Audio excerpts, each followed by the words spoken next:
Imagine you are the most powerful man alive. You rule the greatest empire the world has ever seen. Your throne sits in Constantinople, marble floors, gold ceilings, legions sworn to your name. And the city of Rome, the eternal city, the one your empire was built on, is ruled by a barbarian, not a Roman general, not a senator, a barbarian. And you can't take it back. You don't have the soldiers. You don't have the money. So you sit there in your golden palace, watching a Germanic warlord run the city your ancestors bled for 500 years. Now here's the part they never taught you in school. You don't give up. You don't beg.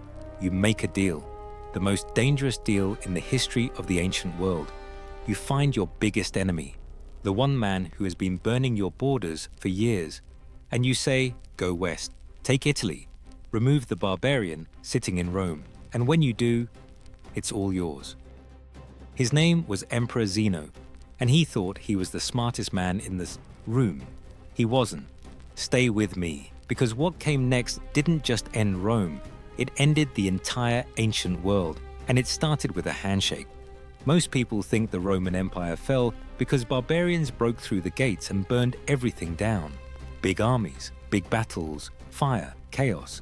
That's the story they gave us. But here's what actually happened. Rome wasn't destroyed from the outside. It was handed over, from the inside, by a Roman emperor who thought he was making a genius move. He used his enemies like chess pieces. He set them against each other. He sat back and waited to collect. And he was wrong about every single part of that plan. This is the story of Emperor Zeno, the man who thought he could control the uncontrollable, and Theodoric the Great, the barbarian king who spent 10 years living inside the Roman imperial palace and used every single thing he learned there against Rome. The year is 488 AD, and in one throne room, in one conversation, the ancient world ends. Let's go back to the beginning. By the time we get to 488 AD, the Western Roman Empire has already been gone for 12 years. Most people know about 476 AD, in the year a Germanic chieftain named Odoacer walked into Ravenna, which was the capital of the Western Empire at the time, and told the last Western Roman emperor to go home. His name was Romulus Augustulus. He was a teenager. He hadn't even chosen that name. His father had made him emperor as a political move, and it backfired badly. But here's the thing about 476 AD that almost nobody talks about. There was no battle, there was no siege, there was no burning city. Odoacer just arrived with soldiers, handed the kid a letter and said, "It's over." Romulus was so young and so harmless that Odoacer didn't even bother executing him. He gave him a pension, 6,000 gold coins a year, and sent him to live in a coastal fortress in southern Italy. 500 years of Western Roman history, gone, not with a war, with paperwork. Now, the Eastern Roman Emperor, that's Zeno, sitting in Constantinople, technically had to accept this. On paper, he was now the sole emperor of the entire Roman world, East and West. In practice, he controlled nothing west of the Adriatic Sea. For 12 years, Odoacer ruled Italy. He kept the Roman Senate running. He kept the civil bureaucracy in place. He even minted coins with Zeno's face on them at first, a way of saying, "I acknowledge you're in charge, even though we both know you're not." It was theater, and Zeno knew it. But here's why Zeno couldn't do anything about it. His own empire was falling apart. Zeno was from Isauria, a rugged mountain region in what is now southern Turkey. The Roman elite in Constantinople never really accepted him. They called his people internal barbarians. In 475 AD, just 1 year before Odoacer took Italy, Zeno was actually thrown off his own throne by a coup. His mother-in-law helped organize it. His own family, he, had to flee Constantinople in the middle of the night and hide in his homeland for almost a year before he clawed his way back. And while all of this was happening, while Zeno was fighting off coups, watching Italy slip away, trying to keep his eastern borders from collapsing, there was one more problem pressing down on him harder than all the others, the Ostrogoths, and their king, Theodoric. Here's something that completely changes how you understand this story. Theodoric the Great, the man who would eventually conquer Rome, spent 10 years of his childhood living inside the Eastern Roman imperial palace in Constantinople. He wasn't a prisoner exactly, he was a hostage, but a very comfortable one. When Theodoric was about 7 or 8 years old, his father, a Gothic chieftain named Theodemir, agreed to send him to Constantinople as a guarantee of peace. The Romans got a royal hostage. The Goths got gold and land in return. This was a normal diplomatic arrangement at the time. But what happened to Theodoric in those 10 years was not normal at all. The Eastern Emperor at the time, Leo I, recognized something in the young Gothic prince. He had him educated, properly educated. Theodoric learned to read. He learned to write. He studied Roman law, Roman military tactics, Roman administration. He sat in the imperial court and watched how the Senate operated. He watched how wars were planned. He watched how an empire fed its cities and paid its armies and managed its money. He absorbed everything. When Theodoric returned to his people at around 18 years old, he was not just a Gothic warrior. He was something the Romans had never actually faced before, a barbarian king who understood Rome better than most Romans did. He knew exactly how the machine worked, and more importantly, he knew exactly where it was broken. By the 480s, Theodoric had built the Ostrogoths into the most powerful force in the Balkans, and he had developed a habit that was driving Zeno absolutely insane. Whenever Constantinople was slow to pay the promised gold subsidies, or whenever Zeno tried to undermine him by supporting a rival Gothic chieftain, Theodoric would march his army to the edges of the city and start burning villages. In 486 AD, Theodoric went further. He marched right up to the walls of Constantinople and cut off the city's water supply. Zeno couldn't fight him. The Theodosian walls, the massive triple-layered fortifications around Constantinople, were basically impossible to break through with the armies of that era, so Zeno sat inside, safe but completely humiliated, watching this man he was supposed to control tear apart his countryside. Something had to give, and this is where Zeno had his idea. He called Theodoric to the palace, sat him down, and made him an offer. Go west, take your people, all of them, cross into Italy, remove Odoacer from Ravenna, and if you win, Italy is yours, not as a conqueror, as Rome's official, representative. You'll hold the title of patrician. You'll govern in my name. Rome lives on, through you. Now on the surface, this looks like an incredibly generous offer. Theodoric gets Italy. His people get a homeland, rich farmland, warm climate, ancient cities, the whole thing. And Zeno gets rid of his most dangerous enemy without spending a single Roman soldier. But here's what Zeno was actually thinking, and this is the part nobody tells you. Zeno never planned to actually hand Italy over. His real calculation was this: Theodoric and Odoacer would fight each other. A long, grinding war. Both sides would bleed. The Ostrogoths, a migrating nation with no supply lines, no fortified base, no Roman administrative support, would exhaust themselves. And even if Theodoric won, he would be so weakened, so dependent on Eastern Roman money and legitimacy to hold what he had taken, that he would be completely controllable. A client king, a puppet with a Gothic accent. Zeno was playing chess. He thought he was sacrificing a pawn, the already lost province of Italy, to remove his greatest threat. What he didn't realize was that Theodoric wasn't playing chess. He was playing something else entirely, and he had no intention of being anyone's pawn. In the autumn of 488 AD, Theodoric did something that stunned everyone watching. He didn't just send his army west, he moved his entire people. Historians estimate the Ostrogothic convoy was somewhere around 100,000 people. 20,000 were fighting men, The rest were women, children, elderly people, artisans, craftsmen, enslaved workers, livestock, and thousands of heavy wagons carrying everything they owned. It was not a military campaign. It was a migration, a complete, permanent relocation of an entire nation. You cannot hide 100,000 people moving down Roman roads. Odoacer knew they were coming long before they crossed into Italy. The journey itself almost ended before it started. As the Ostrogoths moved westward through modern-day Serbia, they ran straight into the Gepids, another Germanic tribe who blocked their path at a river crossing. Their king, a man named Thraustila, wasn't going to let this massive Gothic column march through his territory. Whether he was acting on his own or being paid by Odoacer to delay them, we don't know for certain. Theodoric didn't negotiate.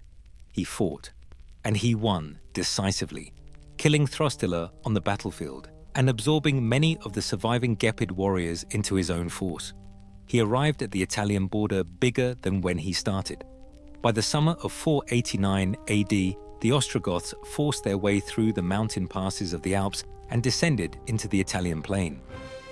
The war for Rome had begun. Now remember, Zeno's entire plan depended on this being a long, slow, exhausting war. He needed Theodoric to bleed. That's not what happened. Odoacer was a veteran commander. He wasn't going to let Theodoric march freely down the Italian peninsula. He moved fast to meet the Goths at the Isonzo River in August of 489 AD, a strong defensive position where he could use the terrain to slow them down and break their momentum. Theodoric smashed through his lines. Odoacer retreated to Verona, a heavily fortified city, to regroup. Theodoric chased him down and forced another massive engagement just outside the walls. September 30th, 489 AD. Theodoric won again. Odoacer fled south toward his capital at Ravenna, desperately trying to find a way to stabilize the situation. He actually managed a brief comeback. He secured reinforcements from southern Italy, and one of Theodoric's own generals, a man named Tufa, switched sides and handed Odoacer a tactical victory at the Battle of Faenza in the summer of 490. For a moment, it looked like Zeno's prediction might come true after all. But then came August 11th, 490 AD, the Battle of the Adda River. Theodoric broke out of the city where he had been cornered, met Odoacer's rebuilt army at the Adda, and destroyed it completely. 2 years after crossing the Alps, Odoacer had no field army left. He was trapped inside the walls of Ravenna with nowhere to go. And Zeno, watching from Constantinople, realized his plan was already failing. Theodoric had won too fast. He didn't need Roman reinforcements. He didn't need Roman gold. He didn't need Zeno at all. The chess piece had become a king, and Zeno had absolutely no move left to play. Ravenna was almost impossible to take by force. The city was surrounded by marshes and coastal waterways. You couldn't just march an army up to the walls and break through, and because Theodoric had no fleet when he arrived in Italy, Odoacer could resupply his garrison by ship across the Adriatic. For nearly 3 years, the siege dragged on. Odoacer held out. His garrison starved slowly, but refused to surrender. This is the part where Zeno's prediction almost comes true. The long, grinding war of attrition he had planned for. But by late 492 AD, Theodoric finally assembled enough ships at the nearby port of Rimini to enforce a proper naval blockade. The supply lines from the Adriatic were cut. Now Ravenna was truly sealed. No food coming in, no reinforcements, no escape. By early 493 AD, the people inside Ravenna were starving. A large breakout attempt by Odoacer's forces ended in disaster. The defenders had nothing left. The Bishop of Ravenna, a man named John, stepped in as a negotiator. He brokered a peace agreement between the two sides on February 25th, 493 AD. The terms were remarkable. Joint rule. Theodoric and Odoacer would share governance of Italy side by side as co-rulers. Theodoric agreed. 10 days later, on March 5th, 493 AD, Theodoric entered the gates of Ravenna. The siege was over. 10 days after that, on March 15th, Theodoric invited Odoacer to a grand reconciliation banquet at the old imperial palace. Music, food, a celebration of peace. Odoacer came. At the table, Theodoric stood up, drew his sword, and struck Odoacer from the collarbone down through his body. When the blow landed, Odoacer reportedly said, "Where is God?" And Theodoric looked down at him and said, "This is what you did to my friends." A reference to Odoacer's earlier execution of Theodoric's Balkan allies.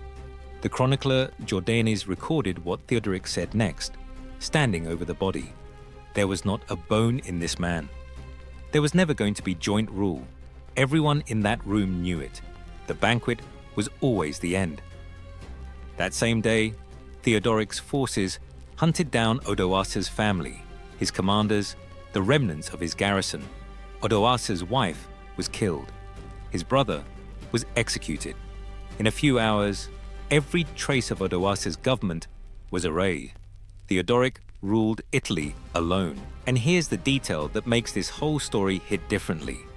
Emperor Zeno had died on April 9, 491 AD, almost 2 years before the banquet at Ravenna.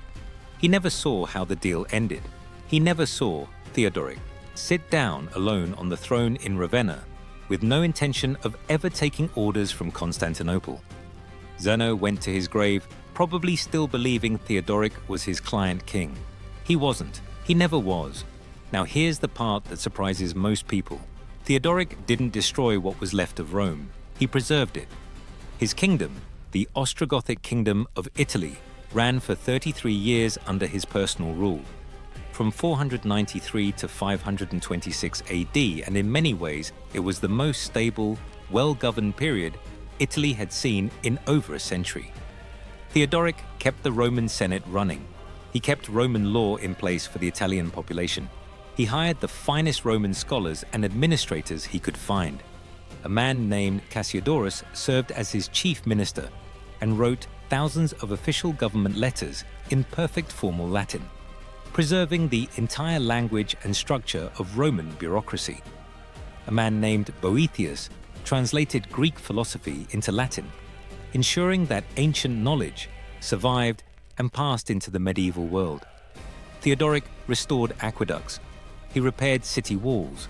He gave specific orders that Rome's ancient monuments were not to be touched, that they were historical witnesses to the empire's greatness and had to be protected. He built churches in Ravenna that still stand today, decorated with some of the most beautiful mosaics in the world.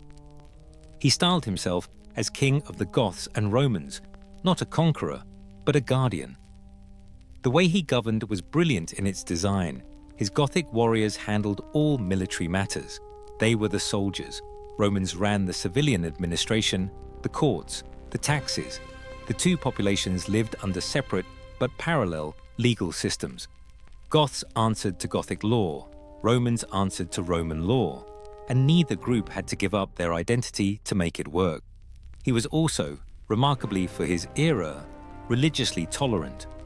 Theodoric was an Arian Christian, which the Roman Catholic majority considered heretical, but he allowed the Catholic Church to function freely.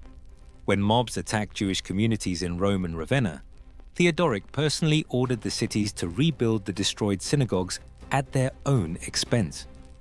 This was not how conquerors usually behaved, and his foreign policy was extraordinary. He understood that the future of Western Europe was not going to be decided by Constantinople. He built a web of marriage alliances across every major Germanic kingdom. His daughters married kings of the Visigoths and Burgundians. His sister married the Vandal king in North Africa. He himself married the sister of Clovis I, the Frankish king who was uniting what would eventually become France. For 2 decades, Theodoric was effectively the senior statesman of the entire Western world. He did all of this because of those 10 years as a child in Constantinople. He knew exactly how Rome worked. He knew what held it together and what had torn it apart. And he built something new on its foundations, something that wasn't quite Roman, and wasn't quite Germanic, but carried the best parts of both into what the world was about to become. The most dangerous deals in history are the ones where both sides think they're winning. Zeno thought he was making a brilliant strategic move, sacrificing a province he couldn't hold anyway to neutralize his greatest enemy and turn him into a manageable client. He thought he was saving the Roman East by outsourcing the problem in the West. Theodoric thought he was claiming a homeland for his people, a rich, defensible kingdom built on Roman foundations, using Roman systems, but answering to no one. Neither of them could see what they were actually building. That handshake in a Constantinople throne room in 488 AD, that deal between an exhausted emperor and his most dangerous enemy, was not the moment Rome was saved. It was the moment the last thread connecting the ancient world to its future was finally cut. The Western, Roman Empire never came back. What Theodoric built was something new. A Germanic kingdom with Roman bones, a state that preserved Latin, preserved Roman law, preserved classical scholarship, but answered to no emperor, no senate, no tradition that would have been recognizable to Julius Caesar or Augustus. In trying to use Rome's enemies to save Rome, Zeno handed the keys to the people who would build the Middle Ages on its grave. Zeno thought he was writing Rome's future. He was writing its eulogy, and he never even knew. If history class had told it like this, you'd have never looked away. Subscribe so you don't miss what comes next.